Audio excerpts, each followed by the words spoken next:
जगमोहन और मोना चौधरी नहा धो चुके थे। मोना चौधरी ने अपने वाले ही कपड़े पहने थे, जबकि जगमोहन की पैंट वही थी, परंतु देवा के बापू का नया कुर्ता पहन लिया था। इस वक्त फर्श पर लेटे जगमोहन ने अपनी माँ की गोद में सिर रखा हुआ था। मोना चौधरी दीवार के साथ सटकर बैठी थी। कभी कभार देवा की माँ को देख लेती थी। ये बैठक रूपी कमरा था, परंतु ये तीनों नीचे ही बैठे थे। देवा के बापू इस वक्त वहाँ नहीं थे। सोहनलाल कैसा है जग्गू? माँ ने पूछा। एकदम फिट। अब तो उसने यहाँ से एक लड़की को यहीं से ले जाकर शादी कर ली है। एक बेटे का बाप बना पड़ा है वो। नशा अभी भी करता है वो? माँ मुस्कुराई। वो तो उसकी पुरानी आदत है माँ। जगमोहन ने माँ का हाथ पकड़ लिया। और कौन आया तेरे साथ? देवा, रुस्तम बाके आए। रुस्तम बाके को मैं नहीं जानती। देवा का क्या हाल है? पूछते हुए माँ की आंखें नम हो गईं। एकदम बढ़िया है माँ। तुम्हारा बेटा जो ठहरा। जगमोहन हंसकर क्या उठा। उसे मेरी याद नहीं आती? माँ का सर कांपा। जगमोहन के चेहरे पर गंभीरता आ गई। क्या वो पृथ्वी ग्रह पर या इस ग्रह पर आने के बाद वो माँ को याद नहीं करता? तभी देवा के बापू आए और कुर्सी पर बैठ गए। मोना चौधरी की निगाह जगमोहन और माँ पर थी। बोल लन जग्गू, क्या देवा को मेरी याद नहीं? माँ। जगमोहन क्या उठा। पृथ्वी ग्रह जगह ही ऐसी है कि वहाँ पर जाने के बाद इधर की यादें धूमिल पड़ जाती हैं। वहाँ काम ही इतने होते हैं कि पूर्व जन्म की याद बिल्कुल नहीं आती। बिल्कुल भी नहीं, उसकी माँ बोली। और जब इस ग्रह पर आते हैं तो तब पृथ्वी ग्रह की यादें धूमिल पड़ जाती हैं। यूँ समझो कि वहाँ का कुछ भी याद नहीं रहता। देवा की माँ जगमोहन के सिर के बालों में प्यार से उंगलियां फेर रही थी। और इस ग्रह पर आने के बाद माँ की याद नहीं आती? माँ ने पुनः पूछा। सच कहूँ क्या? जगमोहन गंभीर हो उठा। सच बात ही पूछ रही हूँ। सच बात तो यह है माँ कि इस ग्रह पर आने के बाद हम कामों में इतना फंस जाते हैं कि कुछ भी याद नहीं रहता। सिर्फ इतना ही याद रहता है कि हमें वो काम पूरा करना है। माँ, सिर्फ यही याद रहता है। तो इस बार इधर कैसे आ गए? माँ मुस्कुराई। जहाँ खुली वहाँ से पहला गांव यहीं पड़ता था। जगमोहन भी मुस्कुरा पड़ा। तो पहली बार आया अपने मतलब की खातिरी? ऐसा मत कह माँ। पूरे रास्ते में यही सोचता रहा कि तुम और बापू कैसे होगे। माँ ने देवा के बापू को देखकर कहा। आप बात नहीं कर रहे? देवा की माँ ने मुस्कुरा कर कहा। पहले तेरी बातें खत्म हो जाएं तो तब मैं बात करूँगा, देवा के बापू ने कहा। फिर तो तुम्हारे लिए वक्त नहीं मिलने वाला। फिर देवा की माँ ने जगमोहन से पूछा। इस बार भी तुम काम के लिए आए हो? मैं ठीक कह रही हूँ ना? हाँ माँ। क्या काम करने आए हो? जगमोहन ने रानी के महल और मुकुट के बारे में बताया। देवा की माँ और बाबू चौंके। वो मुकुट? माँ के होठों से निकला। वो मुकुट तो रामन ले गया था। देवा के बापू के होठों से निकला। हाँ वही। तो क्या रामन भी आया? उसे ना तो मैंने देखा है ना ही मिन्नों ने। जगमोहन ने गहरी सांस लेकर मोना चौधरी को देखा। रात हमने मुकुट की रोशनी जाननी चाहिए तो वह हमें कहीं से भी निकलती नहीं नजर आई। क्या पता वो मुकुट हमारी धरती पर नहीं आया? बापू, मुकुट इस धरती पर आ चुका है, जगमोहन ने गंभीर स्वर में कहा। आ चुका है? बापू ने मिन्नों की तरफ देखा। मुकुट इस धरती पर आ चुका है, मिन्नों ने कहा। गिरते हुए मुकुट हमारे साथ ही था। और रामन? वो तो हमें कहीं नहीं दिखा। मोना चौधरी ने सिर हिलाया। इस ग्रह के बीते जीवन की बातें तुमने पढ़ रखी है मिन्नो? देवा की माँ ने पूछा। हाँ माँ जी। वो किताब की बातें याद है? पूरी तरह याद है, क्योंकि मुकुट लगाते वक्त उस किताब में लिखे श्लोक मंत्र पढ़ेंगे। मुझे याद है। यह काम होते ही वो किला जीवित हो जाएगा, देवा के बापू ने कहा। फिर तो पुजारी जी को भी इस धरती पर आ जाना चाहिए था। माँ ने जगमोहन और मिन्नो को देखा। हमें हम लोगों के अलावा और कोई भी आता नहीं दिखा, मोना चौधरी ने कहा। यह कैसे हो सकता है? देवा के बापू ने कहा। ऐसा ही हुआ है, जगमोहन ने सिर हिलाया। ना हमें रावण दिखा, ना ही हमें पुजारी जी दिखे, मोना चौधरी बोली। इसका मतलब कुछ और भी निकलता है, देवा के बापू ने गंभीर स्वर में कहा। सबकी निगाहें उन पर जा टिकी।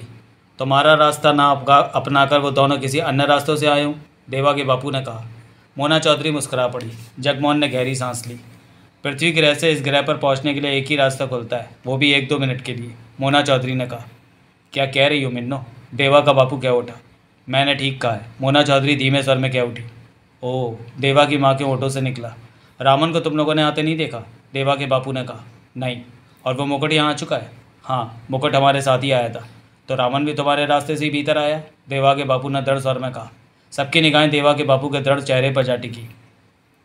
क्योंकि बिना रामन के मुकुट यहाँ नहीं आ सकता, देवा के बापू ने फिर कहा। बापू की बात सही थी। रामन के बिना मुकुट इस धरती पर नहीं आ सकता था। वही तो मुकुट लेकर पृथ्वी ग्रह पर गया था। हो सकता है हमारी निगाह रामन पर ना पड़ी हो, मोना चौधरी ने कहा। यही हुआ है, देवा के बापू ने कहा। तो रात को हमें मुकुट की रोशनी क्यों नहीं दिखाई पड़ी? जगमोहन क्या उठा। रोशनी? मुकुट से निकलने वाली सूर्य की रोशनी। पृथ्वी ग्रह पर मुकुट कैसा था? उसे खास तरह के चमड़े के केस में डाला गया था, मोना चौधरी ने कहा। यहाँ उसकी रोशनी नज़र नहीं आई तो समझो वो उसी केस में फिर से डाला जा चुका है, देवा के बापू ने दृढ़ स्वर में कहा। गिरते समय वो केस तो मुकुट से अलग हो गया था, तो रामन को यहाँ पर भी वो केस मिल सकता है, बापू ने कहा। जगमोहन और मोना चौधरी की नज़रें मिली। देवा के बापू ठीक कहते हुए भी हो सकते थे। हमने यहाँ कहीं भी रोशनी नहीं देखी मिन्नो, देवा की माँ ने कहा। गोदी से सिर उठाकर जगमोहन उठ बैठा, चेहरे पर गंभीरता थी। बापू आप ठीक कहते लग रहे हैं, जगमोहन ने कहा। हो सकता है रामन को इस धरती पर मुकुट का केस मिल गया हो, मोना चौधरी बोली। तो अब तुम लोग इस किले को जीवित करने आए हो, देवा की माँ गंभीर स्वर में बोली। युद्ध में हमने इस ग्रह का बिगाड़ा भी बहुत कुछ था माँ जी, मिन्नो कह उठी। देवा की माँ ने कहने के लिए मुंह खोला कि बापू कह उठे। मुझे पुजारी जी की फिक्र हो रही है। फिक्र कैसी? अगर वो इस दुनिया में नहीं आए तो कुछ भी हो जाएगा, शायद एक बार फिर युद्ध छिड़ जाए। युद्ध? मोना चौधरी के होंठों से निकला। ये आप क्या कह रहे हैं बापू? मैं सही कह रहा हूँ, बापू कसमसाकर बोले। पुजारी जी का यहाँ होना बहुत। आप युद्ध की क्या बात कर रहे हैं? मोना चौधरी की आंखें सिकुड़ चुकी थी। बापू की निगाह मोना चौधरी के चेहरे पर जा टिकी थी। रानी जब पत्थर से इंसानी रूप में परिवर्तित होगी और अपने सामने पुजारी जी को नहीं पाएगी तो क्या होगा? मोना चौधरी की निगाह बापू जी पर ठहरी हुई थी। ऐसे में वहाँ आज का पुजारी भीमा भी मौजूद होगा तो रानी क्या करेगी? कमरे में सन्नाटा छा गया। सबकी निगाह बापू पर थी। देवा की माँ की आंखें सिकुड़कर छोटी हो गई थी। भीमा प्रस्ताव रखेगा रानी के सामने उससे शादी करने का, जबकि भीमा ने जब मुकुट उठाकर किले के बाहर ले गया था तो अगले दिन रानी और पुजारी जी यानी अर्जुन भारद्वाज की शादी होने वाली थी। ऐसे में जब रानी को सामने पुजारी जी ना दिखाई दिए तो वह भीमा को मारने दौड़ेगी। उसके साथ और सैनिकों की फौज होगी। उधर सामने भीमा भी अकेला नहीं आया होगा। ये एक ऐसा युद्ध होगा जिसमें सैकड़ों हज़ारों लोग रानी और भीमा की तरफ से आ जाएंगे। तुम लोग भी युद्ध में कूदते चले जाओगे। हम लोग? मोना चौधरी चौंकी। ये कैसे हो सकता है? मैं तुम लोगों को आने वाले वक्त का नक्शा समझा रहा हूँ, बापू ने गंभीर स्वर में कहा। तुम्हारे होते हुए युद्ध छिड़ जाए और तुम लोग एक तरफ खड़े होकर युद्ध देखते रहो, क्या ऐसा हुआ है कभी? मोना चौधरी और जगमोहन की आंखें मिली। बोल जग्गू, क्या कभी ऐसा हुआ है? नहीं बापू, जगमोहन के होठों से निकला। मोना चौधरी सिर हिलाकर रह गई। इसलिए मैं कहता हूँ कि पुजारी जी को अवश्य इस ग्रह पर आ जाना चाहिए था, बापू कह उठे। जगमोहन और मोना चौधरी की आंखें मिली। आंखों में प्रश्न था। पृथ्वी से रामन आ गया उसी रास्ते से जहाँ से हम आए, तो क्या पुजारी जी नहीं आ सकेगा? जगमोहन क्या उठा। मैं भी यही सोच रही हूँ। एक आ सकता है तो दो भी आ सकते हैं। उस समय हम कहाँ होश में थे? ठीक कहा तुमने, मोना चौधरी क्या उठी। हो सकता है पुजारी जी भी आ गए हो। ये सिर्फ तुम लोग अंदाज़ा लगा रहे हो, देवा की माँ ने गंभीर स्वर में कहा। हाँ माँ जी, इस वक्त तो हम अंदाज़ा ही लगा सकते हैं, मोना चौधरी ने सोच भरे स्वर में कहा। असल में इस बात का जवाब सिर्फ महागुरु ही दे सकते हैं और वो हमारे मामलों में पड़ते नहीं। वो सब कुछ एक दूसरे का चेहरा देखने लगे। खामोशी सी छा गई वहाँ। तभी किचन में काम करने वाली एक औरत ने वहाँ प्रवेश किया। सुशीला, देवा की माँ कह उठी। 5 औरतें लगी हो, खाना अभी तक? देवा की माँ, थोड़ी देर में खाना हाजिर हो जाएगा। सुशीला खिलखिलाकर हंसी।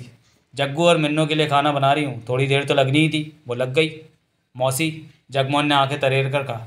याद है तुम मेरी शिकायतें माँ से लगवा कर मुझे पिटवाया करती थी? सुशीला की आंखों में आंसू आ गए। तेरी कम पिटाई करवाई थी, खाना बना लूँ फिर तेरी पिटाई करवाती हूँ देवा की माँ से। मतलब कि मेरी पिटाई बाकी है अभी? जगमोहन मुस्कुराया। अकेले में बात करूँगी तुमसे। सुशीला आंखों में आए आंसुओं को साफ करती क्या उठी। देवा की माँ और बाबू मुस्कुरा पड़े। तू तो देवा की भी शिकायत लगाने आ जाती थी। जगमोहन हंस पड़ा। वो आया नहीं तो उसकी बात मत कर, खाना बना लूँ फिर निपटूंगी तुझसे, कहकर सुशीला बाहर निकल गई। तुझे सुशीला की बातें अभी तक याद हैं? देवा की माँ ने जगमोहन को देखा। हाँ माँ, पूरी तरह याद है। सुशीला, देवा की माँ की आंखें भर आईं। तुम तीनों के पृथ्वी ग्रह पर जाने के बाद महीनों तक रोती रही थी। तब मैंने भी बहुत समझाया, लेकिन उसे किसी की बात समझ नहीं आई। तीसरा कौन? सोहनलाल। ओह सोहनलाल, उसकी माँ कैसी है? जगमोहन के होठों से निकला।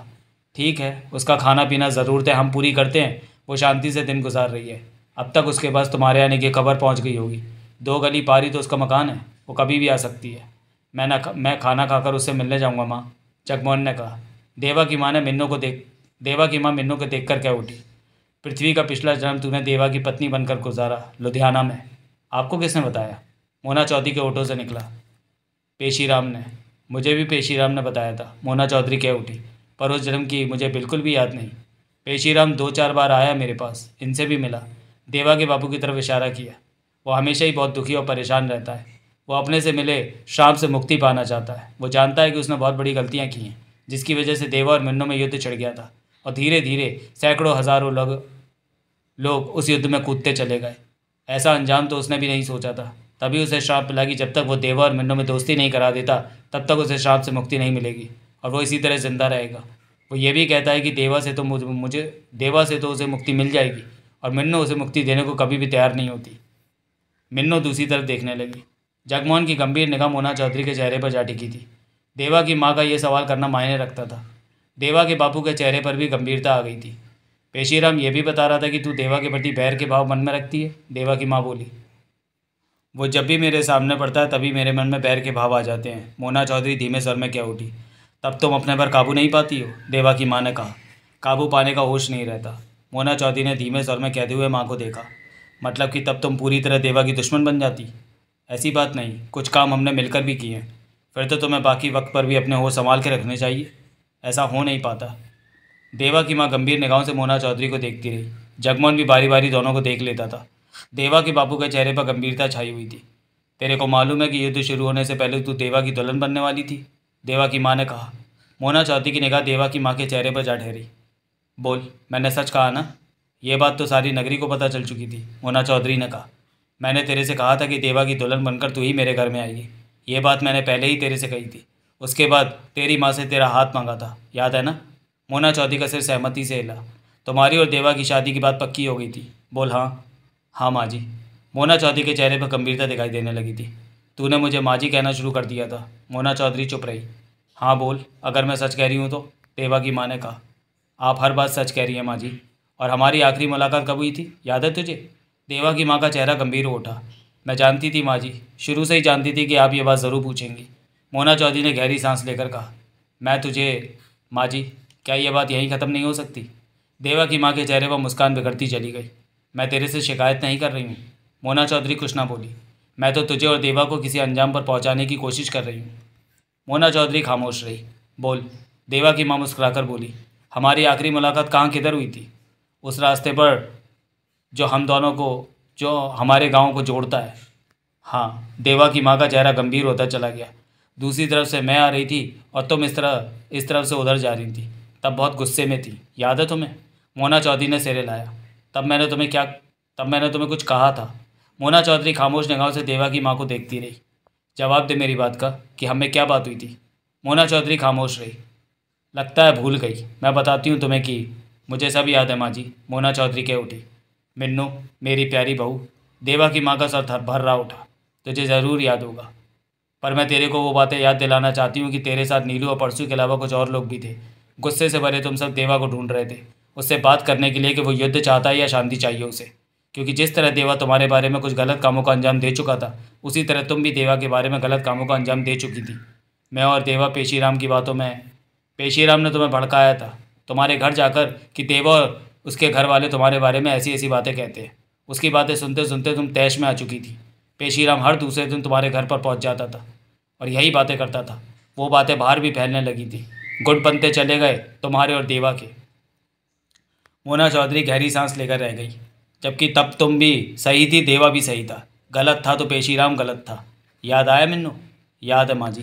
तब मैंने तुम्हें कठिनता से समझा सकी कि ये सब पेशीराम का किया तरह है। हमने तुम्हारे परिवार के बारे में या तेरे बारे में कुछ नहीं कहा, तो तुमने कहा कि ये बात देवा ने तुम्हें आकर क्यों ना कही। तो मैंने तुमसे कहा कि लोगों ने गुट बनाने शुरू कर दिए हैं। एक बार वो तुम्हारे लिए घर से निकला कि गुटों में जा फंसा। मैं भी तब देवा से बात करने ही जा रही थी जब आप मुझे मिली थी माँ जी, मोना चौधरी ने धीमे स्वर में कहा। तो मैंने तुमसे क्या कहा था बहू? देवा की माँ गंभीर स्वर में बोली। मोना चौधरी खामोश रही। मुझे जवाब दे बहू, देवा की माँ ने उसी लहजे में कहा। आप मुझे बहू ना कहो। क्यों? देवा का ब्याह नगीना से हो चुका है, मोना चौधरी ने कहा। तुम्हारी बहन बेला से ना? हाँ, ये बातें पृथ्वी ग्रह की है, पर अब बेला भी मेरी बहू है। देवा की माँ के होठों पर मुस्कान उभर आई। लेकिन मेरी पहली बहू तू है मिन्नू, तू हमेशा ही मेरी बहू रहेगी। मोना चौधरी खामोश रही थी। तो जवाब दे मेरी बात का। सब समझाने के बाद आपने कहा था कि मैं घर जाकर आराम से नींद लूँ। रात को देवा जब घर आएगा तो आप उससे बात कर लेंगे। कल सुबह हम दोनों के लिए सुनहरी होगी। मोना चौधरी बेचैनी से भरे स्वर में कह उठी। और वो सुबह कैसी रही मिन्नू बहू? मोना चौधरी के पास कहने को कुछ नहीं था। जैसे अगली सुबह से शुरू हुई सुबह तुम लोगों के लिए ऐसी काली सुबह हुई कि जो आजन्म चल रही है। तुमने देवा को घर पहुंचने ही नहीं दिया। उसी शाम तुम्हारे और देवा के गुट आपस में लड़ गए थे। वापसी पर मुझे पेशीराम मिल गया था, मोना चौधरी कह उठी। उसने मुझसे जो बात कही उससे मेरा दिमाग घूम गया था। पेशीराम ने कहा कि देवा के एक गुट ने मेरे घर पर हमला कर दिया है। मेरे बाबा मारे जा चुके हैं। ये सुनते ही मैं पागल हो चुकी थी माँ जी। मैंने साथ आए आदमियों को हर तरफ दौड़ा दिया। उन्हें मैंने कहा कि अपने आदमी इकट्ठे करो और देवराज चौहान के यानी देवा के गुटों को खत्म करते जाएं। अगर देवा मिल जाए तो उसे भी मत छोड़ना। इस तरह उसी शाम से युद्ध छिड़ गया था। देवा की माँ गहरी सांस लेकर रह गई। देवा के बापू ने कुर्सी पर बैठे ही बैठे करवट बदली। जगमोहन गंभीर निगाहों से मोना चौधरी को देख रहा था। पेशीराम की यूं ही उड़ाई खबर से हमारी पूरी ज़मीन पर युद्ध छिड़ गया था, देवा के बापू ने कहा। तभी तो पेशीराम को श्राप मिल गया और अब उसी श्राप से मुक्ति पाने के लिए दर बदर की ठोकरें खा रहा है। वो देवराज और मिन्नो में दोस्ती कराता है तो उसका श्राप खत्म हो जाता है। श्राप से मुक्ति मिल जाती है, परंतु दोनों में दोस्ती नहीं हो। देवा को कोई ऐतराज़ नहीं मिन्नो से दोस्ती करने में। खामोश बैठा जगमोहन क्या उठा। मोना चौधरी की निगाह जगमोहन पर गई, परंतु मिन्नो तो देवा का जिक्र सामने आती भड़क उठती है। जगमोहन पुनः बोला। मोना चौधरी के होठों पर छोटी सी मुस्कान उभरी, फिर लुप्त हो गई। पेशीराम, देवा की माँ ने कहा, श्राप से मुक्ति पाने को बहुत बेचैन है। वो कई बार यहाँ आता है, मेरे और देवा के सामने आता है, देवा के बापू के सामने आता है, नहीं मेरे और देवा के सामने जाता है कि देवा तो तैयार है, परंतु मिन्नो उसकी परवाह भी नहीं करती। वो बहुत रोता है, हमसे हर बार माफ़ी मांगता है कि उसने गलतियाँ की थी, बड़ी गलतियाँ की थी, लेकिन उसका मकसद युद्ध कराना नहीं था। वो तो पता नहीं कैसे छिड़ता चला गया। वो तो सिर्फ देवा और मिन्नो की शादी का रिश्ता तोड़ना चाहता था कि दोनों एक ही जगह इकट्ठे हो जाएं, तो अनजाने में उनके पास इस धरती का मालिकाना हक आ जाएगा, क्योंकि दोनों ने ही वो किताबें पढ़ रखी है जिनमें इस धरती के पूर्वज भी शामिल थे कभी, और अब वो किताबें कहीं पर उपलब्ध नहीं हैं। यही वजह रही कि पेशीराम देवा और मिन्नो को ताउम्र एक साथ इकट्ठे नहीं होने देना चाहता था, परंतु ऐसा करते ही पेशीराम श्राप के गड्ढे में जा गिरा। और माँ जी, आप चाहती है कि मैं पेशीराम को श्राप से मुक्ति दे दूँ? देवा के बापू ने कहा। हाँ बेटी, पेशीराम को मुक्ति दे दो। वो 225 सालों से मुक्ति पाने के लिए दर बदर की ठोकरें खा रहा है। वो बहुत दुखी हो चुका है। देवा की माँ भी यही चाहती है कि पेशीराम को मुक्ति मिल जाए। मैं पेशीराम को मुक्ति नहीं दूंगी, देवा से मैं दूर ही रहूँगी। देवा की माँ बोली। पिछले जन्म में जब तुम और देवा पति पत्नी बनकर रह रहे थे तो पेशीराम बहुत खुश हुआ था। वो भागा भागा मेरे पास आया, हमें ये बात बताई। फिर पेशीराम महागुरु के पास गया और उन्हें ये खबर बताकर कहा कि अब उसे श्राप से मुक्ति मिल जानी चाहिए। देवा और मिन्नो पति पत्नी बनकर पृथ्वी पर रह रहे हैं। सबकी नज़र देवा की माँ पर थी। फिर माँ, जगमोहन के ओठों से निकला। महागुरु ने इतना ही कहा कि अगला जन्म भी देख लो, जल्दी फैसला मत लो। और अगले जन्म में देवा और मिन्नो दुश्मनों की तरह आमने सामने खड़े थे। देवा की माँ ने गहरी सांस लेकर कहा। मोना चौधरी की गंभीर निगाह देवा की माँ पर थी। तो मिन्नो देवा से दोस्ती कर ले, और पेशीराम को देवा से दोस्ती करने में मुझे कोई ऐतराज़ नहीं, लेकिन मैं पेशीराम को श्राप से मुक्ति नहीं दे सकती। मोना चौधरी का सर सख्त होता चला गया। उसी की वजह से हज़ारों मासूमों की जान गई। उसकी वजह से पेशीराम बहुत ज़्यादा भुगत चुका है। वो नहीं माँ जी, पेशीराम ने मुझसे गलत बात कही थी कि देवा के गुट ने मेरे घर पर हमला बोल दिया, मेरे माँ बाप को मार दिया गया। उसके इतना कहते ही युद्ध छिड़ गया था, जबकि पेशीराम ने मुझसे झूठ कहा था। मैं आपकी सीख भी भूल गई थी कि रात को मैं देवा से बात करूंगी और कल का सवेरा तुम लोगों के लिए खूबसूरत होगा, लेकिन अगला सवेरा युद्ध से भरा हुआ था। ऐसा युद्ध जिसके निशान मैं आज भी इस गाँव में देख रही। तुम्हारी और देवा की दोस्ती होती है, सारे निशान मिट जाएंगे मेरी मिन्नो, और पेशीराम को श्राप से मुक्ति मिल जाएगी। हाँ बेटी, वो भी यही तो मैं चाहती नहीं कि मेरे पास आ। देवा की माँ एक गंभीर स्वर में क्या उठी। क्या? मोना चौधरी की निगाह देवा की माँ पर जा टिकी। मेरे पास आ। जगमोहन वहाँ से 5 कदम दूर हट गया। मोना चौधरी अपनी जगह से उठी और देवा की माँ के पास आकर घुटने के बल बैठ गई। देवा की माँ की आंखों में आंसू आ गए। वो प्यार भरी नज़रों से मिन्नो को देखने लगी। मिन्नो की निगाह भी देवा की माँ के चेहरे पर थी। तेरी अभी देवा के साथ शादी नहीं हुई, फिर भी तेरे को बहू मानती हूँ, है ना? मोना चौधरी ने सहमति से सिर हिलाया। तेरे को अपनी बेटी भी मानती हूँ। मोना चौधरी की निगाह देवा की माँ पर ही रही। ये देख, देवा की माँ ने बहते आंसुओं के साथ अपने दोनों हाथ जोड़ दिए। ये हाथ आज पहली बार किसी के सामने जोड़ रहे हैं। पहले मेरे सामने ऐसा मौका कभी आया ही नहीं। तू देवा से दोस्ती करके पेशीराम को श्राप से मुक्ति, यह आप क्या कह रही है माँ? मोना चौधरी ने उसी पर देवा की माँ के जुड़े हाथ खोल दिए। माँ जी, आज तो मुझे बेटी बहू कहती है, मेरे सामने हाथ जोड़ने का मतलब ही क्या हुआ? मोना चौधरी की आंखों में पानी चमक उठा। जगमोहन गंभीर निगाहों से ये सब देख रहा था। देवा के बापू की निगाह दोनों पर थी। बच्चे जब बड़े हो जाएं तो उनके सामने हाथ जोड़ लें। माँ जी, हम तो आपके सामने बच्चे ही हैं। मोना चौधरी तड़प कर बोली। बड़े कैसे हो सकते हैं? बच्चे एक ही बार में बात मान जाते हैं, देवा की माँ ने बहते आंसुओं के साथ कहा। लेकिन माँ जी, पेशीराम को देवा से तू दोस्ती कर जैसे कि पहले हुआ करती थी। मन में कुछ मत रखना और पेशीराम को श्राप से मुक्ति दिला दे। लेकिन माँ जी, पेशीराम ने जो मेरे साथ किया, क्या उसने हमारे साथ नहीं किया? मोना चौधरी ने देवा की माँ की आंखों में देखा जहाँ आंसू तैर रहे थे। किया या नहीं किया? किया माँ जी। क्या पेशीराम ने हमसे तुमसे कुछ कम किया? बराबर का ही किया है। माँ के दोनों हाथ पकड़े मोना चौधरी के होठों से निकला। तो उसने बहुत भुगत लिया है। हम चाहते हैं कि उसे मुक्ति मिल जाए। इसके लिए मैंने हाथ तेरे सामने हाथ जोड़ने की बात फिर कभी मत करना माँ जी। तो फिर मेरी बात मान जा। देवा की माँ का सर डबडबा उठा। मोना चौधरी की आंखों से आंसू बह निकले। उसने देवा के बापू को देखा, फिर जगमोहन को देखा। माँ की बात का जवाब दे। जगमोहन गंभीर स्वर में क्या उठा। दोनों हाथों में दबे देवा की माँ के हाथों को दबाकर मोना चौधरी ने उसकी आंखों में देखा। देवा की माँ की आंसुओं से भरी निगाहें मोना चौधरी के चेहरे पर टिकी थी। माँ जी। मोना चौधरी का भीगा स्वर तीनों के कानों में पड़ा। मैं अब पेशीराम को श्राप से मुक्ति देती हूँ। तीनों के चेहरे खिल उठे। क्या? देवा के बापू के होठों से निकला। देवा की माँ का चेहरा खिल उठा। क्या क्या कहा तूने मेरी बहू मिन्नू? देवा की माँ का सर कांप उठा। आपके कहने पर मैं पेशीराम को श्राप से मुक्ति दिलाती हूँ माँ जी। मोना चौधरी का सर आंसुओं से भीगा हुआ था। सच में? देवा की माँ का सर कांप उठा। हाँ माँ जी। तू झूठ तो नहीं कह रही? माँ का सर कांप रहा था। जगमोहन के चेहरे पर मुस्कान आ गई। बिल्कुल सच कहा है मैंने। मोना चौधरी ने पुनः अपने हाथों में जकड़े देवा की माँ के हाथों को दबाया। पक्का सच? देवा की माँ का सर खुशी से कांप उठा। पक्का सच माँ, ना भूलने वाला सच। मोना चौधरी के होठों पर मुस्कान सी छा गई। ये बात मेरे को 1-2 दिन में पता चल माँ जी। हाथों को छोड़कर मोना चौधरी देवा की माँ से जा लिपटी। देवा की माँ ने भी मोना चौधरी को भींच लिया। देवा के बापू की आंखों में आंसू चमक उठे। जगमोहन की आंखें खिली हुई, लेकिन उसने आंखों को फौरन साफ कर लिया। देवा की माँ और मोना चौधरी जब अलग हुए तो जगमोहन क्या उठा। एक बार फिर सोच ले मिन्नू, अगर बाद में तू अपनी बात से पीछे हटी तो देवराज चौहान जाति दुश्मनी तुमसे ले लेगा कि तुमने उसकी माँ से झूठ बोला। इस बात का गवाह मैं हूँ। अब तेरे जैसे गवाह की परवाही कौन करता है?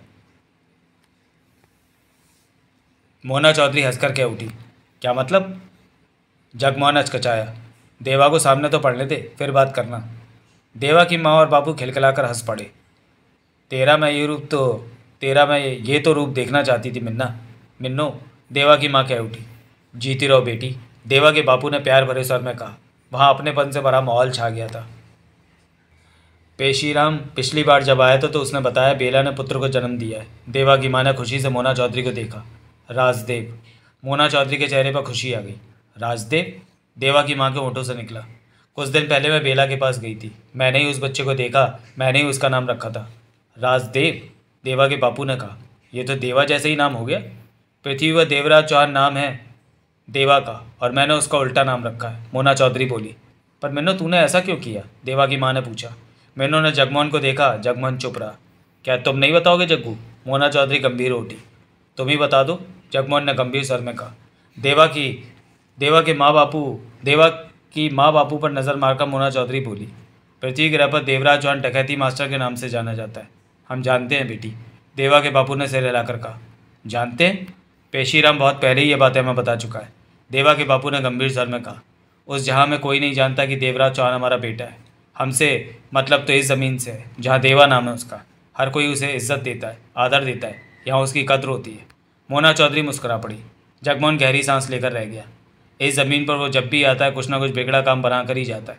आप ठीक कहते हैं बापूजी, पर मैं पृथ्वी ग्रह की बात कर रही हूँ। वहाँ हम सभी ही गैरकानूनी कामों से जुड़े हुए हैं। मैंने देवराज चौहान के बेटे का नाम राजदेव इसलिए रखा कि वो देवराज चौहान नहीं राजदेव बने, उस जैसा डकैती मास्टर ना बने।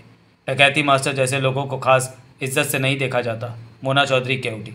देवा के बापू मोना चौधरी को देखने लगे। पैसा बेहिसाब है देवा के पास, इज्जत भी है, परंतु वो सड़क पर चलते हुए किसी से नहीं कह सकता कि वही देवराज चौहान है। देवा के बापू कुछ कहने लगे कि माँ कह उठी। मैं देवा से कहूँगी कि ये काम वो छोड़ दे। ऐसा नहीं हो सकता माँ जी। मोना चौधरी गहरी सांस लेकर कह उठी। तो तू क्या समझती है कि देवा मेरी बात नहीं मानेगा? माँ बोली। माँ जी, देवा बहुत आगे निकल चुका है, इतना आगे कि अब उसके लिए किसी की बात मानना या ना मानने से कोई फ़र्क नहीं पड़ता। वो वहाँ से लौट कर नहीं आ सकता। मोना चौधरी गंभीर थी। देवा की माँ की निगाह जगमोहन की तरफ गई। जगमोहन ने तुरंत दूसरी तरफ नज़रें घुमा दी। मुझे देख जग्गू। जगमोहन ने शांत निगाहों से माँ को देखा। मिन्नू ने जो कहा वो सच कहा या झूठ कहा? जगमोहन के चेहरे पर व्याकुलता आ गई। बोलता क्यों नहीं तू? सच कहा माँ।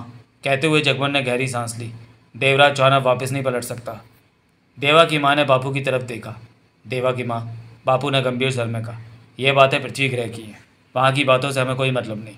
हमारे ग्रह पर देवा को पूरी इज्जत मिलती है, हमें सिर्फ इसी से मतलब होना चाहिए।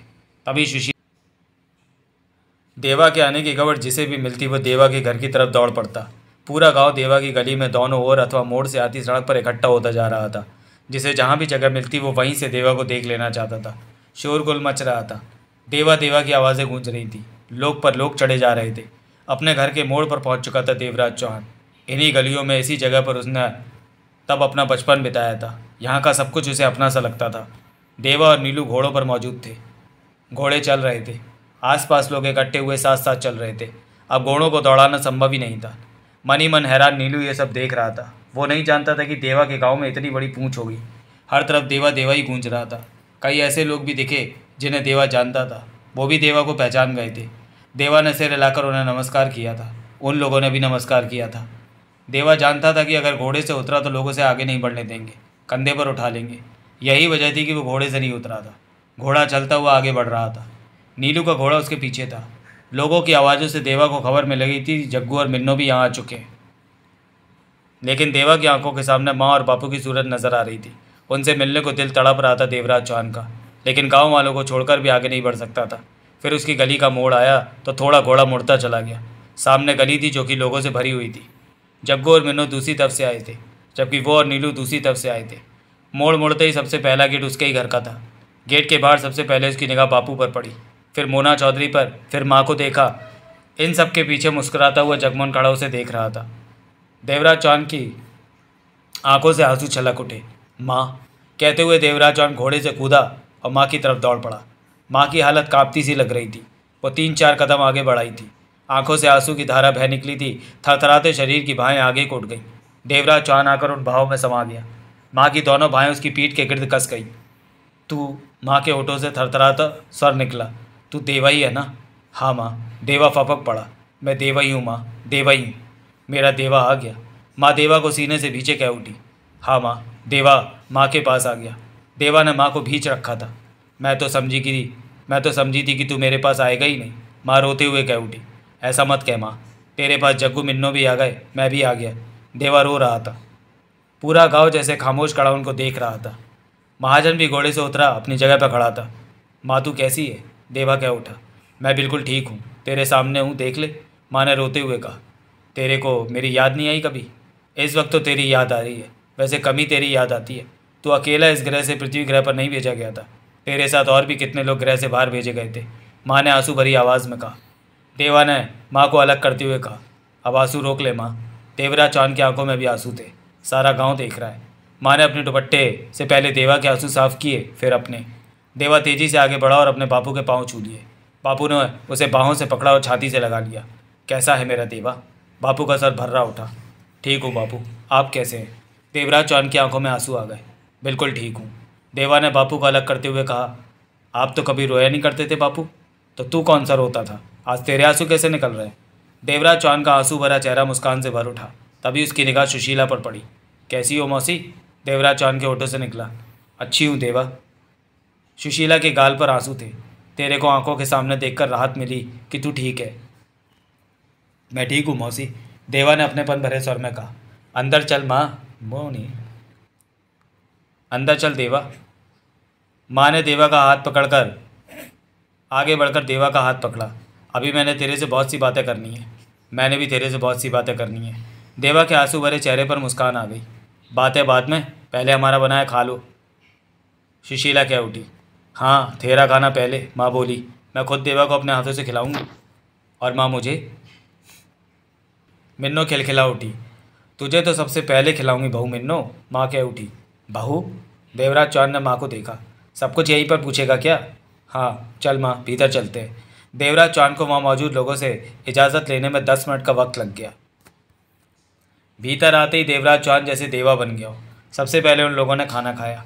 जग्गू, मिन्नो और देवा को एक लाइन में बिठाकर देवा की माँ ने तीनों के मुंह में बुरकियाँ ठूसनी शुरू कर दी। तीनों ने बहुत कहा कि वो खुद खा लेंगे, लेकिन देवा की माँ नहीं मानी। देवा, मिन्नो, जग्गू देवा की माँ के मुंह में बुरकियाँ ठूसते रहे। देवा का बापू और महाजन सामने बैठे खाना खा रहे थे। वो पांचों औरतें उन्हें खाना खिलाने में व्यस्त थी। वो माहौल देखते ही बन रहा था। देवा की माँ, उनकी प्लेट में सब्जी डालती एक औरत हंसकर कह उठी। आज पहली बार तेरे को हंसते देखा है मैंने, नहीं तो तेरे चेहरे पर गंभीरता ही देखी है मैंने। चुप कर, तू नज़र न लगा दियो कहीं, सुशीला ने हंसकर कहा। ठीक ही तो कह रही है ये, तीसरी औरत बोली। मैंने भी कहाँ हंसते हुए देखा है देवा की माँ को, चौथी कह उठी। मेरी बहू, दोनों बेटे आ गए, इससे बड़ी खुशी की बात मेरे लिए क्या होगी, देवा की माँ ने हंसकर कहा। इन्हीं खुशियों की घड़ियों में लंबा वक्त लगाकर खाना खाया गया। खाना बढ़िया रहा, देवराज चौहान कह उठा। मौसी ने बनाया, जग्गू बोला। मौसी ने? देवा ने सुशीला को देखा। मैंने नहीं, मेरे साथ इन चारों ने भी बनाया। किसी ने तड़का लगाया, किसी ने फुलके उतारे, किसी ने चटनी बनाई, किसी ने कुछ किया तो किसी ने कुछ, तब जाकर ये खाना बना है। तुम लोगों को खाना पसंद आया, ये बढ़िया हो गया हमारे लिए। तुम भी खा लो, देवा की माँ ने कहा।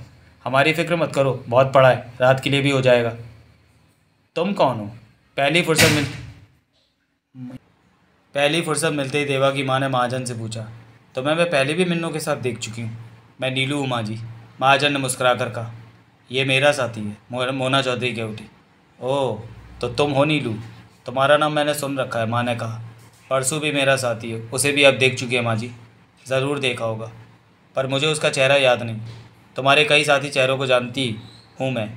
तभी देवराज चौहान ने मोना चौधरी को देखते माँ से कहा। माँ, कुछ पूछ सकता हूँ मैं? पूछ देवा। माँ ने देवा को देखा। तुम बाहर मोना चौधरी को बहू कह रही थी, जबकि तेरी बहू बेला मेरी बड़ी बहू मिन्नो है देवा। ये तू भी जानता। बेला तेरी बहू है, वो मेरे बच्चे को जन्म भी ज़रूर दे चुकी होगी। माँ मुस्कुराई। लेकिन हमारे घर की बड़ी बहू मिन्नो ही है। ये कैसे हो सकता है? अगर तुम लोगों के बीच युद्ध ना छिड़ गया होता तो आज मिन्नो कहाँ होती देवा? हमारे इसी घर में होती। हमारे इसी घर में होती। देवराज चौहान क्या उठा। क्योंकि मैं तुम दोनों का रिश्ता पक्का कराई थी, ब्याह भी होने वाला था, लेकिन ब्याह हुआ तो नहीं। मैं इसे तभी तभी की तभी बहू मान चुकी थी। लेकिन इस जन्म में मुझे बेला पसंद आई, वही मिली मुझे। और पिछले जन्म में मिन्नो मिली, उससे शादी की तुमने। वो मुझे याद नहीं। लुधियाना में। मुझे याद नहीं। तुमने पृथ्वी ग्रह पर जाकर जो भी किया हो, मुझे इससे कोई मतलब नहीं। मेरी बहू मिन्नो ही है।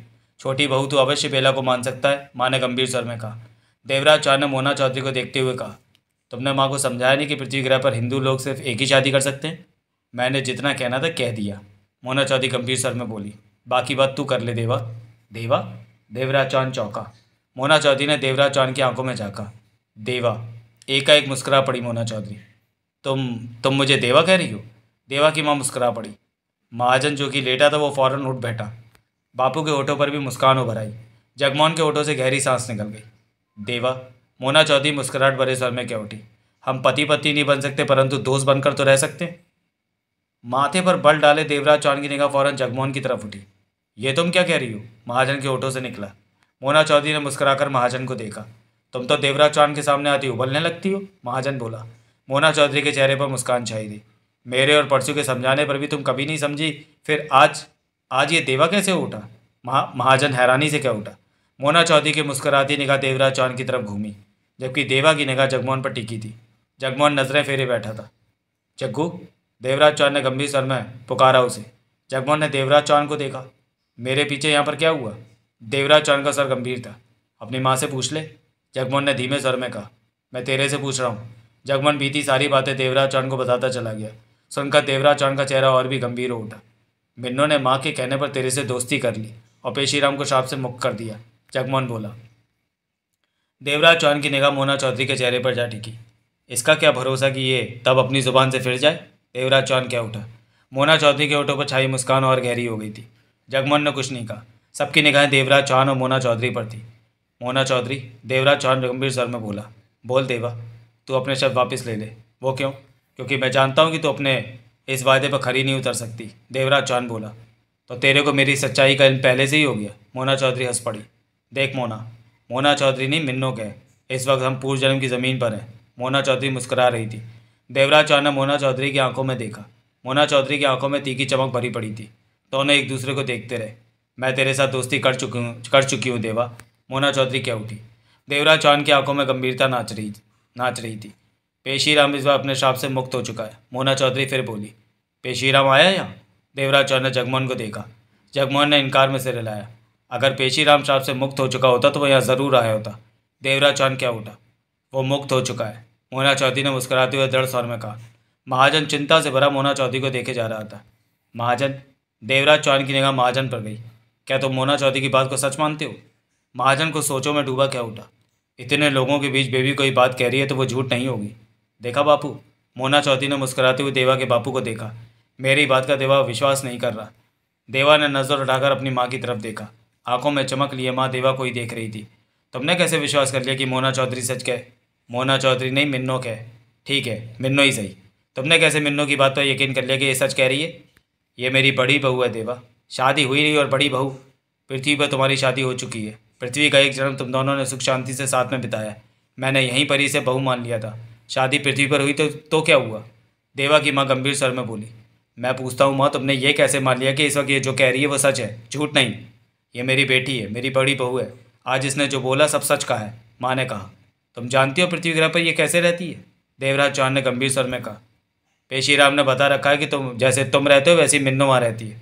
देवा अपनी माँ को देखने लगा। माँ, शायद तुम मिन्नो से धोखा खा रही हो। देवराज चौहान क्या उठा। तेरी माँ को धोखा देना इतना आसान नहीं है, माँ ने गंभीर स्वर में कहा। देवराज चौहान की निगाह माँ के चेहरे पर थी। तेरे को योद्धा किसने बनाया? मैंने। क्योंकि जब तेरे मन में आया था कि तेरा योद्धा बनना ही ठीक है, तेरे बापू ने एक दो बार ऐतराज़ भी किया, पर मैं नहीं मानी, क्योंकि मैं भी एक योद्धा हूँ। और तेरे को युद्ध सिखाने के लिए मैं ही आश्रम में छोड़ आई थी, जहाँ से तू कभी कभार घर पर भी आ जाया करता था।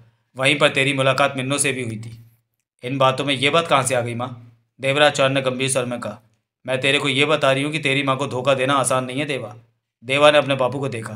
बापू, तुम कुछ बोलते क्यों नहीं? मैं इन बातों में शामिल नहीं, तेरी माँ और मिन्नो की बातें आएंगी, बापू ने कहा। मतलब कि तुम भी माँ की तरफ हो? देवराज चौहान ने गहरी सांस ली। बापू मुस्कुरा कर रह गए। बेबी ने सबके सामने ये बात कही है तो वो सही है। मैंने बेबी को झूठ बोलते नहीं देखा कभी, महाजन बोला। देवराज चौहान की निगाह जगमोहन की तरफ उठी, आंखों में सवाल था। मेरे ख्याल में, जगमोहन गंभीर स्वर में बोला, मोना चौधरी सच कहती हो सकती है। देवराज चौहान की निगाह जगमोहन पर ही रही, क्योंकि माँ और मोना चौधरी की बातचीत मेरे सामने ही हुई है, जगमोहन ने पुनः बोला। देवराज चौहान ने गहरी सांस लेकर मोना चौधरी को देखा। मोना चौधरी मुस्कुराई। कोई और तो है नहीं देवा जिससे तू पूछ सके? मोना चौधरी क्या उठी। एक है अभी। कौन? पेशीराम। देवराज चौहान का स्वर गंभीर था। उससे भी पूछ लेना। मोना चौधरी हंस पड़ी। अगर तू मेरी माँ को बेवकूफ़ बना। तेरी माँ वो बाद में है, पहले वो मेरी माँ है, मेरी सासू माँ है। मोना चौधरी का सर भर्रा उठा। अपनी माँ को कौन बेवकूफ़ बनाता है? गधा है तू जो मेरे बारे में ऐसी सोच रखता है।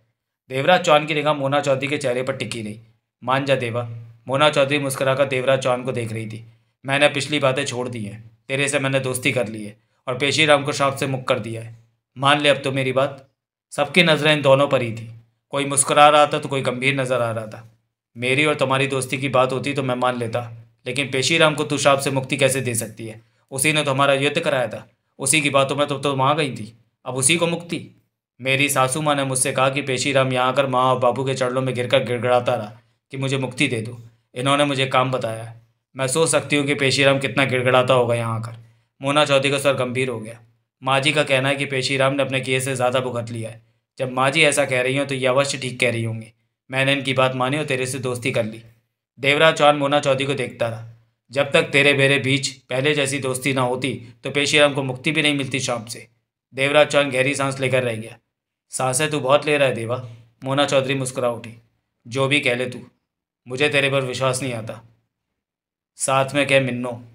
मिन्नो। बरबसी देवराज चौहान के ओटो से निकला। मिन्नो हंस पड़ी। देवा की माँ भी हंसी। जगमोहन के ओटो पर भीगी मुस्कान रेंग गई। महाजन भी मुस्कुरा पड़ा। देवा का बापू भी हंस पड़ा। जब तक मेरी बात पेशीराम से नहीं हो जाती तब तक मुझे तेरी बात का विश्वास नहीं होगा। पेशीराम भी कहीं ना कहीं तो मिले गई, मोना चौधरी मुस्कुराकर बोली। देवा अपनी माँ पर नज़र मारकर देवा अपनी माँ पर नज़र मारकर बोला, इसके गांव किसको भेजा है? शेरू और जमुनालाल को, माँ बोली।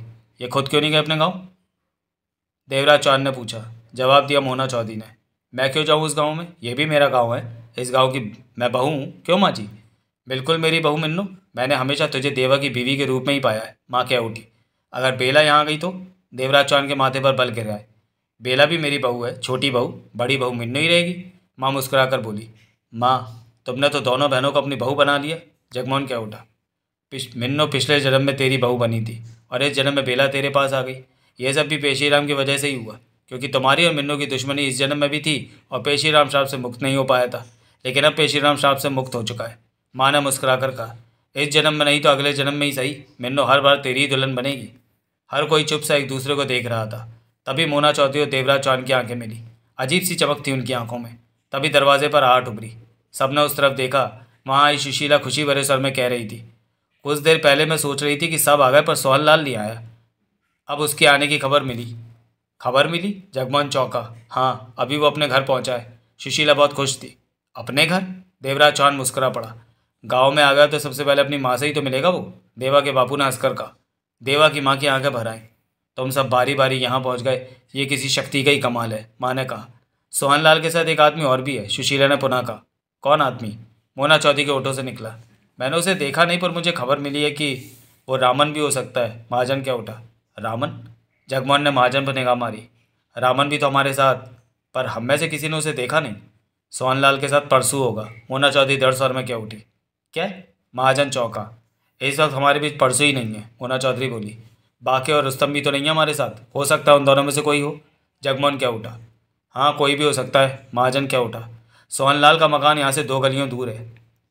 अब तक खामोश खड़ा देवराज चांद क्या उठा। हम 10 मिनट में वहाँ पहुँच सकते हैं। मैं भी वहाँ जाता। मैं भी तेरे साथ चलूँगी देवा। हम भी चलते हैं। जगमोहन और महाजन भी उठ खड़े हुए। तुम अच्छी खबर लाई सुशीला। माँ ने सुशीला को देखा। देवा की मौसी हूँ तो अच्छी खबर क्यों नहीं लाऊंगी? सुशीला हंसकर कह उठी। लेकिन मेरे बचपन में तुम माँ को बुरी खबरें दिया करती थी मौसी। बुरी खबरें? और नहीं तो क्या। तुम्हारी बातें सुनकर माँ मुझे मारती थी। और ठहर जा तू। सुशीला जगमोहन की तरफ झपटी। जगमोहन हंसते हुए सुशीला मौसी से बचकर बाहर भाग खड़ा हुआ। सोहनलाल अपने मकान के सामने पहुंचकर ठिठक गया। मुकुट वाला केस सोहनलाल के गले में फंसा था। पारसनाथ उसके साथ था, पर उसकी निगाह आसपास इकट्ठी हो चुकी भीड़ पर जा टिकी थी। वहाँ से देवा मिन्नो के बारे में आवाज़ें आ रही थी कि वो यहाँ आ गए, देवा के घर पर रुके। ये बातें सुनकर पारसनाथ को राहत मिली थी कि मिन्नो भी यहाँ पर है, परंतु सोहनलाल का ध्यान तो अपने मकान पर था। जब तक वो यहाँ रहा था पूरी जगह पर कच्चा सा एक कमरा था, परंतु अब वहाँ पूरा पक्का मकान बना हुआ था। मकान के आसपास खाली जगह पर सब्जियाँ फ्रूट लगे हुए थे। इतना काम तो माँ नहीं कर सकती थी, उसके पास तो खाना खाने के लिए भी कुछ नहीं होता था। सोहनलाल को समझते देर नहीं लगे कि ये सारा काम देवा की माँ और बाबू ने किया है। सोहनलाल की आंखों में पानी चमक उठा। आसपास खड़ी भीड़ चिल्ला रही थी, सोहनलाल का हालचाल पूछ रही थी। सोहनलाल उनकी बातों का जवाब देते घर के गेट की तरफ बढ़ा कि उसी पर ठिठक गया। भीतर से एक औरत निकलकर गेट पर आ खड़ी हुई थी। माँ? वह सोहनलाल की माँ थी। 5 फीट 8 इंच लंबाई थी। उसकी आंखें सोहनलाल पर गई तो आंखें हैरानी से फैलती चली गईं, होंठ कांप उठे, आंखों से आंसू निकल पड़े। माँ? सोहनलाल दोनों बाहें फैलाए माँ की तरफ झपटा। मेरे बेटे सोहन। माँ ने भी बाहें फैला दी। सोहनलाल उन बाहों में समाता चला गया। दोनों ने एक दूसरे को भींच लिया। बेटा तू कैसा है सोहन? कैसा है तू सोहन? माँ फपक कर कह उठी। मैं ठीक हूँ माँ, तू कैसी है? दोनों की आंखों से बराबर आंसू बह रहे थे। कुछ कदम दूरी पर खड़े पारसनाथ की आंखें भी गीली हो गई। मैं अभी तेरे को ही याद कर रही थी, सोहनलाल की माँ उससे अलग होते हुए बोली।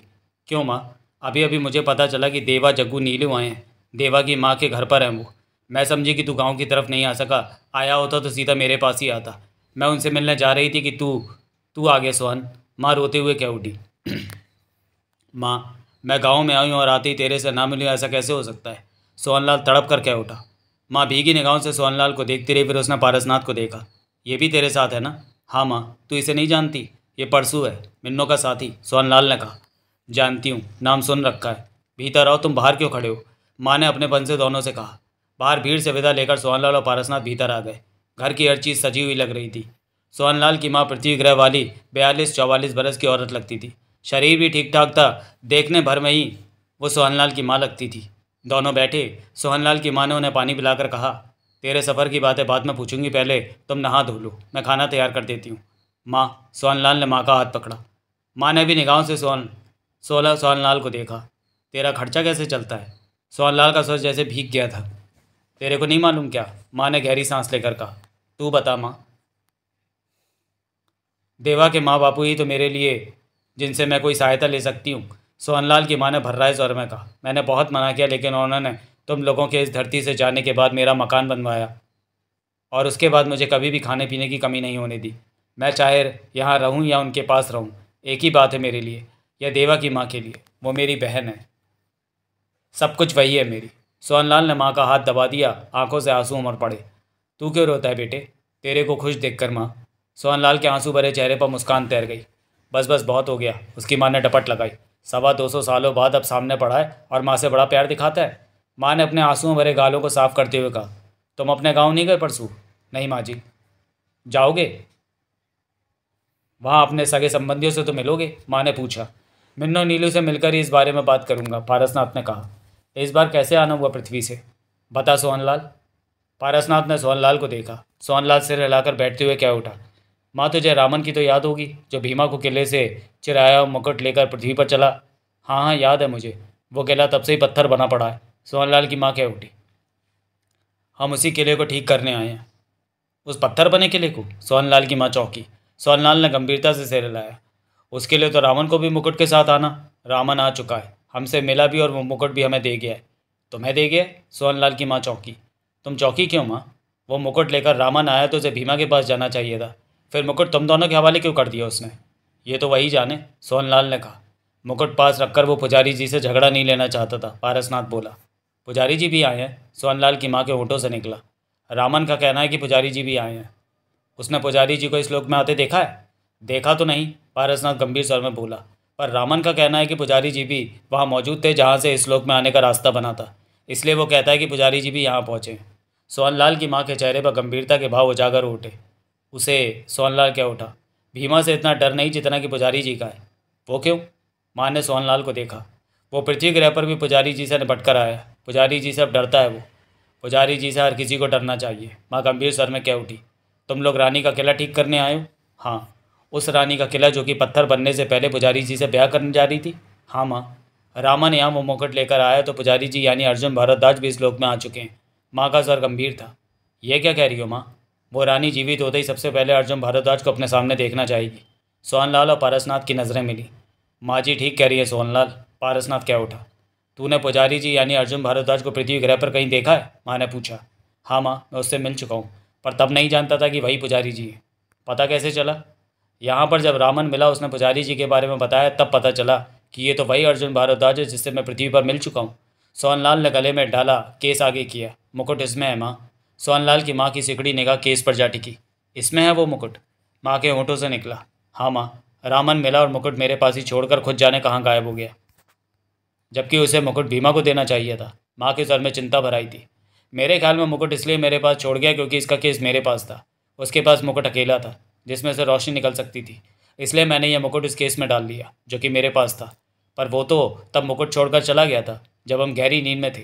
तब वो मुकुट भी ले भी जा सकता था माँ, पर वो लेकर नहीं गया, पारसनाथ ने गंभीर स्वर में कहा। मैं रामन को पृथ्वी ग्रह से जानता हूँ, वह ऐसे छोड़कर जाने वालों में से नहीं है। सोहनलाल भी गंभीर था। कुछ चुप रहकर सोहनलाल की माँ कह उठी। सोहनलाल मेरे बेटे, तू इस मुकुट से छुटकारा पा ले। इसका तेरे पास रहना ठीक नहीं होगा। मैं अभी इससे छुटकारा पा लूँगा। देवराज चौहान मतलब कि देवा भी यहाँ पर है, मैं मुकुट उसके हवाले कर दूंगा। तू खाना बना माँ, तब तक हम नहा धो लेते हैं। सोहनलाल कह उठा। हाँ बेटे, सोहनलाल की माँ मुस्कुराई। अभी तेरे से बहुत बातें करनी है। हाँ माँ। सोहनलाल का स्वर भर्रा उठा। मैंने भी तेरे को सब कुछ बताना है। तू शादी कर चुका है? बिल्कुल माँ, अब तो तू दादी भी बन चुकी है। सोहनलाल मुस्कुरा पड़ा। बहू के बारे में बता मुझे। पारसनाथ मुस्कुरा पड़ा। बिना खाना खिलाई सब कुछ पूछ लेगी? सोहनलाल हंस पड़ा। सोहनलाल पारसनाथ नहा धो लिए थे, खाना भी हो चुका था। पारसनाथ एक चारपाई पर नींद में पड़ा था, परंतु सोहनलाल और उसकी माँ को घंटों से फुर्सत ही नहीं मिली थी। माँ बेटा बैठे पृथ्वी ग्रह की बातें, इस ग्रह की बातें, इधर उधर की बातें, उनकी बातें ख़त्म ही ना हो रही थी। 250 सालों के बाद का मिलन था ये। सप्ताह भी बातों के लिए कम था। जितनी बातें हो जाएं उतनी ही बातें फिर उठ खड़ी होती थी। देवा को मालूम हो गया होगा कि तू और परसू आ गए यहाँ, एकाएक सोहनलाल की माँ ने कहा। हाँ माँ, उसे तो कब का पता चल चुका होगा। सोहनलाल मुस्कुरा कर क्या उठा। तू उसके पास हुआ ना? चला जाऊँगा माँ, पहले तेरे से तो जी भर के मिल लूँ। माँ का हाथ पकड़े सोहनलाल ने कहा। देवा के घर में जग्गू, मिन्नो और महाजन भी हैं। वो भी होंगे माँ। तेरे को मालूम है देवा की माँ अभी तक मिन्नो को अपनी बहू मानती है? उसकी माँ ने कहा। वो उन औरतों की बात है माँ, वही जाने। मैं तो उनकी तरफ जाने ही वाली थी कि तू आ गया। तेरे को देखकर मैं तभी बाहर से आवाज़ें यहाँ आने लगी, जैसे बहुत सारे लोग उसके घर की तरफ आ गए हों। बाहर बहुत सारे लोग? सोहनलाल की माँ क्या उठी। देवा आया होगा। माँ का हाथ छोड़कर सोहनलाल उठ खड़ा हुआ। देवा? क्योंकि मैं तुमसे ही बातें करने लगा हूँ तो देवा आ गया माँ। मैं देखता हूँ उसे। सोहनलाल ने पारसनाथ पर निगाह मारी जो कि गहरी नींद में डूबा था, फिर वो बाहर की तरफ पलट गया। देवराज चौहान, मोना चौधरी, जग्गू, महाजन निकले तो घंटों पहले से थे, परंतु गांव में मिलने वालों ने ऐसा घेरा कि मात्र 2 गलियां पार करते करते उन्हें घंटों लग गए थे। सोहनलाल कमरे से बाहर निकला तो उन चारों की आवाज़ें उनके कानों में पड़ी। फिर वो चारों गेट से भीतर प्रवेश करते दिखे। पीछे लोग थे जो कि बाहर ही रुक गए थे। उनमें से कई सोहनलाल को पहचानते थे, कईयों को सोहनलाल पहचानता था। आगे बढ़कर सोहनलाल उनसे मिला। आधा घंटा उसे उनके बीच लग गया, फिर चारों को लेकर घर में चला गया। भीतर सोहनलाल की माँ मिली। उसने खुशी से सबको गले लगाया। सबने सोहनलाल की माँ के पाँव छुए। पारसनाथ अभी भी गहरी नींद में सोया पड़ा था। कैसी हो माँ? देवा ने सोहनलाल की माँ का हाथ पकड़कर कहा। सोनलाल की माँ के आंसू बह निकले। देवा, ये सब तेरी माँ बापू का ही। माँ। देवराज चांद हंस पड़ा। मैंने तेरा हाल पूछा है, क्या हाल है माँ? बिल्कुल ठीक हूँ। सोनलाल की माँ ने मुस्कुराने की कोशिश की। तेरी माँ की तरह ही हूँ। ये सही कहा तूने। देवराज चांद मुस्कुरा रहा था। और माँ, मेरे माँ बापू ने जो भी किया है वो उनका फ़र्ज़ है। अपना फ़र्ज़ वो निभाते रहेंगे। उनकी बातें तू मेरे से मत कर।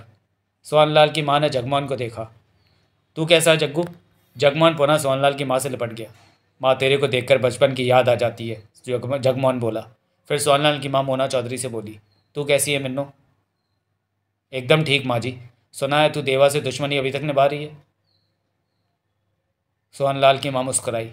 अब सब कुछ ठीक हो गया। महाजन क्या उठा। तुम कौन हो? ये नीलू है माँ। सोनलाल क्या उठा। नीलू? हाँ, तुम्हारा नाम सुन रखा है। देवा मिन्नू की दुश्मनी के बारे में क्या कहा तुमने? आज ही ये दोस्त बन गए। पेशीराम शाम से मुक्त हो चुका है माँ। जग्गू क्या उठा। सच में? सोनलाल के होठों से निकला। देवराज चौहान और मोना चौधरी की मुस्कुराती निगाह मिली। मुझे तो विश्वास नहीं आ रहा। सोनलाल की माँ ने हैरानी से कहा। मेरी माँ मुझे ऐसी ही कहती है। देवराज चौहान क्या उठा। तेरी माँ कहती है फिर तो सच बात है, माँ ने कहा। जब तक मैं पेशीराम से मिल नहीं लेता तब तक मुझे विश्वास नहीं आएगा, देवराज चौहान ने कहा। तभी पारसनाथ की आवाज़ गूंजी। ये बात सच है मिन्नू। सबकी निगाह पारसनाथ की तरफ घूमी। चारपाई पर बैठा वो गंभीर निगाहों से मोना चौधरी को देख रहा था। हाँ, ये बात सच है, मिन्नू ने मुस्कुराकर कहा। तो फिर तुम्हें पेशीराम से पूछने की ज़रूरत नहीं, पारसनाथ ने देवराज चौहान से कहा। मोना चौधरी कभी झूठ नहीं बोलती। देवराज चौहान ने मुस्कुराकर पारसनाथ को देखा, कहा कुछ नहीं। ये तो बहुत अच्छा हुआ जो देवा मिन्नू की दुश्मनी खत्म हो गई, सोनलाल की माँ ने खुशी भरे स्वर में कहा। तभी मिन्नू की निगाह एक तरफ पड़े केस पर जा टिकी। मोना चौधरी चिहुक उठी। ये केस यहाँ है? मोना चौधरी के होठों से निकला। सबकी निगाह केस की तरफ घूमी। पल भर के लिए वहाँ सन्नाटा छा गया। देवराज चौहान की सिकुड़ी निगाह केस पर जा टिकी थी। केस यहाँ कैसे?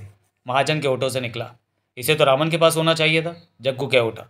मुकुट इसी के केस के भीतर है। देवराज चौहान की निगाह केस पर ही टिकी थी। सोनलाल और पारसनाथ की गंभीर निगाह मिली। तभी मोना चौधरी आगे बढ़ी और केस उठाकर उसे खोलकर भीतर देखा। मुकुट भीतर पड़ा था। मोना चौधरी कई पलों तक केस के भीतर पड़े मुकुट को देखती रही, फिर केस बंद कर दिया। उठकर मोना चौधरी ने सबको देखा और फिर निगाहें सोनलाल और पारसनाथ पर जा टिकी। देवराज चौहान भी तब दोनों को ही देख रहा था।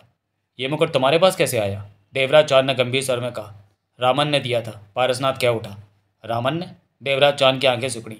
हाँ, क्योंकि सोनलाल बोला मुकुट उसके पास था, केस मेरे पास। ऐसे में उसे डर था कि अंधेरा होने पर मुकुट से निकली रोशनी पुजारी जी को सतर्क कर देगी कि मुकुट कहाँ है, वो उस तक आ पहुँचेंगे।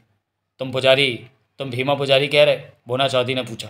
नहीं, मैं उस पुजारी जी की बात कर रहा हूँ, सोनलाल ने देवराज चौहान से कहा, जिससे तुम पृथ्वी ग्रह पर मिल चुके हो।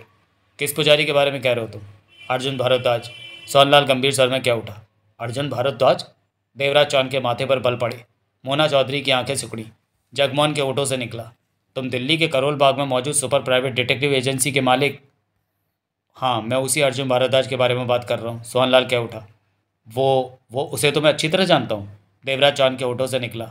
मैं भी जानती हूँ उसे। मोना चौधरी के मुंह से निकल गया। वो ही पहले वाला पुजारी है। देवराज चौहान क्या उठा। हाँ, रामन की बातों से ये बात स्पष्ट हो गई थी। सोनलाल क्या उठा। लेकिन वो इस नगरी में कैसे आ गया? रामन का कहना है कि उस किले से रास्ता बना, जिस किले से रास्ता बना जहाँ से हम उस अंधेरे से भरे कुएं में कूदे, तब वहाँ पर अर्जुन भारद्वाज भी मौजूद था। सोनलाल ने गंभीर स्वर में कहा। देवराज चौहान सोनलाल को देखता रहा। और रामन पृथ्वी ग्रह पर कौन था, ये तुम जानते ही हो। सोनलाल बोला। कौन था? मिन्नू के होठों से निकला।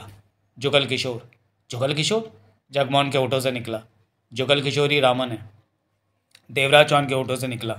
खामोशी सी छा गई माँ। जुगल किशोर और पुजारी जी यानी कि अर्जुन भारद्वाज से मुलाकात कहाँ हुई? सोहनलाल कुछ कहने लगा कि पारसनाथ बोल पड़ा।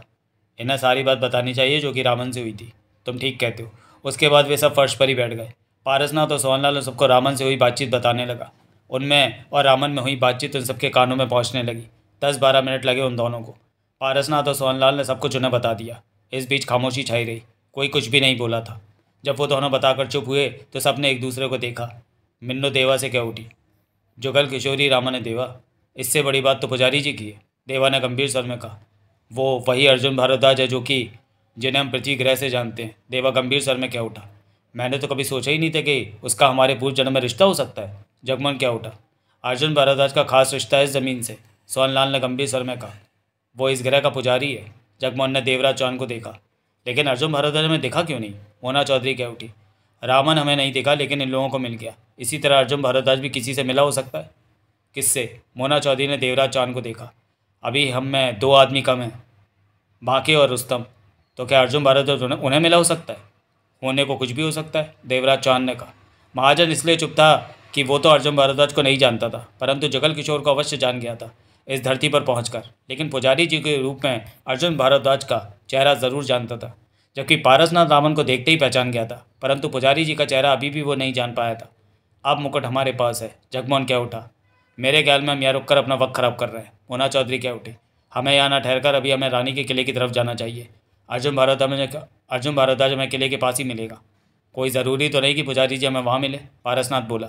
फिर भी अर्जुन भारद्वाज के वहाँ मिलने की आशा हो सकती है, सोहनलाल गंभीर स्वर में बोला, क्योंकि वो जानता है कि मुकुट जिसके भी पास हो वो उसे लगाने किले पर ज़रूर पहुँचेगा, वो वहीं आएगा।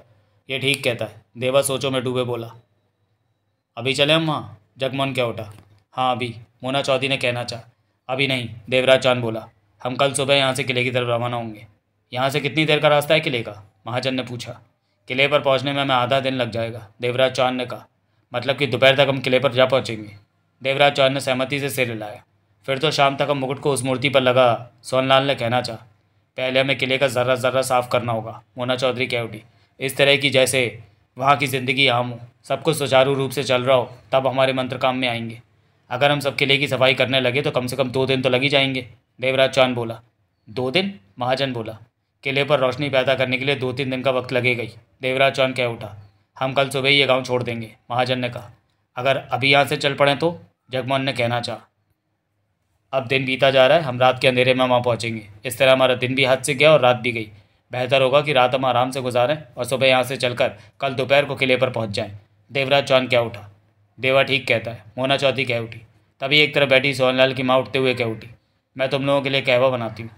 कहवे में लौंग और इलायची ज़रूर, सोहनलाल ने कहना चाहा। चुप कर तू, सोहनलाल की माँ हंसकर कह उठी। देवा की माँ से पूछ कि मैं कहवा कैसे बनाती हूँ। तेरे हाथ का कहवा मैं कई बार पी चुका हूँ माँ, देवराज चांद के होठों पर मुस्कान उभर आई। जुगल किशोर यानी रामन दिन ही नहीं रात में भी तेज चाल से चलता रहा था। वो इस जगह से दूर निकल जाना चाहता था। महागुरु जी ने कहा था कि तुम मुकुट छोड़ दे और अपने रास्ते पर जा। जुगल किशोर ने मुकुट छोड़ दिया था और अब वो अपने रास्ते पर अपने गांव की तरफ बढ़ रहा था। वो जानता था कि रानी के किले पर मुकुट ले जाने की वजह से यहाँ अवश्य हर कोई उसे जानता होगा।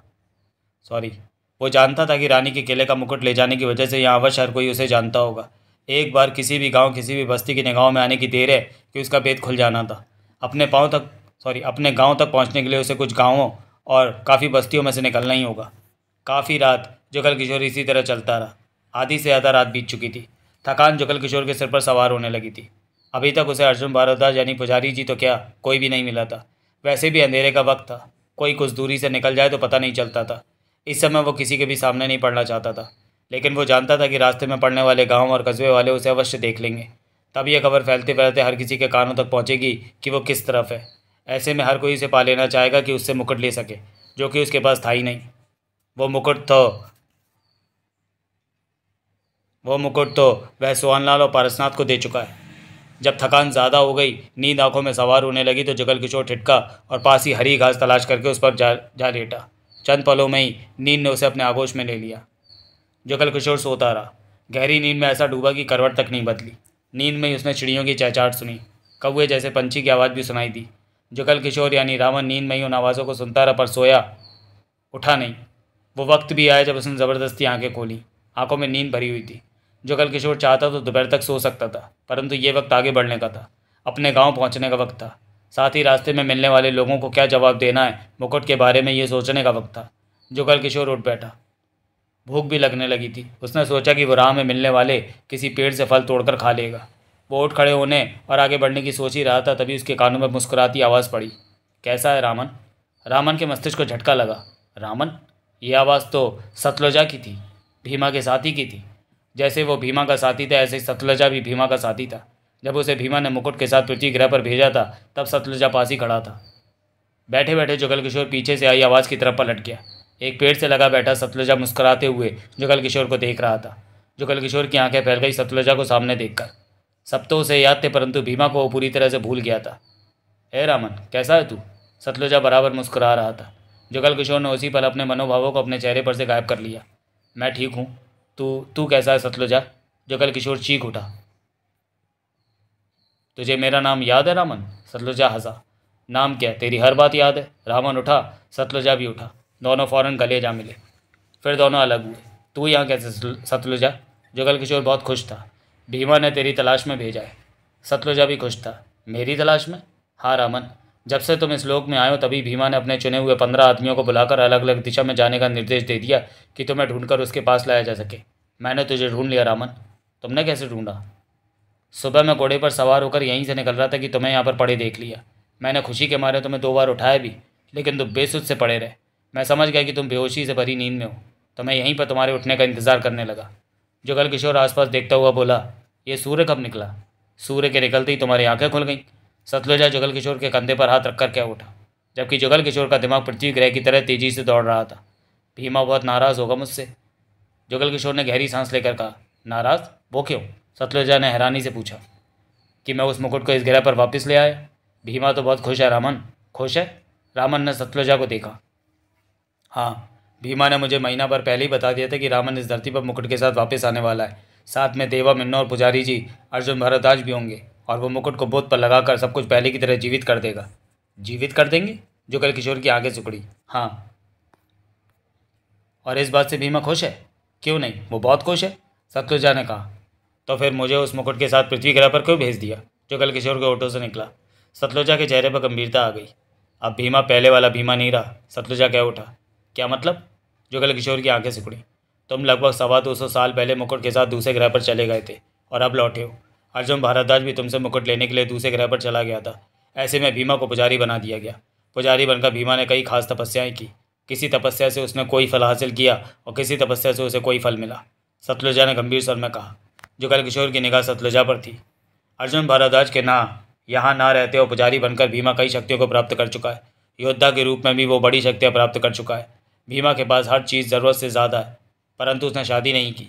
क्यों? उसके चंद खास लोग ही जानते हैं कि वो किले की रानी को जिंदा करके उससे शादी करेगा, लेकिन उसे पाने के लिए तो अर्जुन भारद्वाज आ चुका है। क्या वो अर्जुन भारद्वाज भीमा को मुकाबला कर सकेगा? मेरे ख्याल में भीमा चंद पलों में अर्जुन भारद्वाज को हर खेल में हरा देगा। जुगल किशोर की आंखों में बेचैनी भर आई। वो बेचैन निगाहें सतलुजा के चेहरे पर ही रही। तुम्हारा मतलब कि भीमा अब वो भीमा नहीं रहा? जुगल किशोर क्या उठा। तुम इस धरती पर आ ही गए हो तो देख लेना। सतलुजा मुस्कुराकर बोला। भीमा इस धरती पर क्या करता है?